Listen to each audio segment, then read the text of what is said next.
ഒരു തട്ടിക്കൂട്ട് കപ്പ ബിരിയാണിയും പാൽ പൊറോട്ടയായാലോ? ഇൻസ്റ്റാഗ്രാമിൽ റീല് തോണ്ടിയിരിക്കുന്ന നേരത്ത് എന്തെല്ലോ തിന്നാൻ ഭയങ്കര കൊതി. അങ്ങനെ കൊതി മൂത്ത് മൂത്ത് ഞാൻ പെട്ടെന്നൊരു പ്ലാനാക്കി കപ്പ ബിരിയാണിയും പാൽ പൊറോട്ടയും. എല്ലാവരും ഭൂരിപക്ഷം ഓക്കെ. അന്നേരം തന്നെ താക്കോലും കൊടുത്ത് പറഞ്ഞു വിട്ട് രണ്ടിനെയും കപ്പയും ബീഫും വാങ്ങാൻ. ബൈ താക്കോലെൻ്റെ കസ്റ്റഡിയിലൊന്നും അല്ല, എന്നാലും ഒരു പഞ്ചിരിക്കട്ടെ.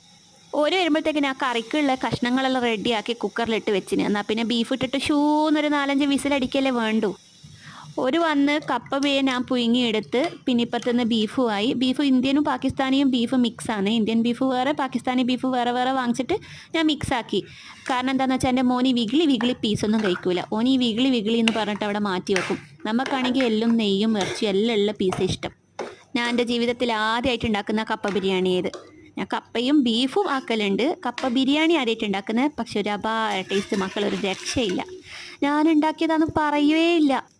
പിന്നെ ഇതാ പൊറോട്ട, മിനി പൊറോട്ടയാണ് നമ്മളിപ്പം വാങ്ങൽ. കാണാൻ നല്ല ക്യൂട്ടല്ലേ? പ്ലേറ്റിൽ ഇങ്ങനെ വെച്ചാലും നല്ല മൊഞ്ചാണ് കാണാൻ. അങ്ങനെ ഞാൻ തേങ്ങാപ്പാൽ മിക്സാക്കി എടുത്ത്. ശരിക്കും തേങ്ങാപ്പാലൊന്നും അല്ല, ഇത് തേങ്ങാപ്പാൽ പൊടി മിക്സാക്കി. അപ്പോഴത്തേക്ക് എൻ്റെ മാപ്പിള ഇതാ നല്ല പൂ പോലെ അടിച്ചെടുത്തിട്ടുണ്ട് പൊറോട്ട. അത് പാലിൽ മുക്കി പ്ലേറ്റിൽ വെച്ച് അതിൻ്റെ മുകളിൽ കപ്പ ബിരിയാണി ഇട്ടൊരു അടി അടിച്ച് മക്കളെ ഒരു രക്ഷയില്ല.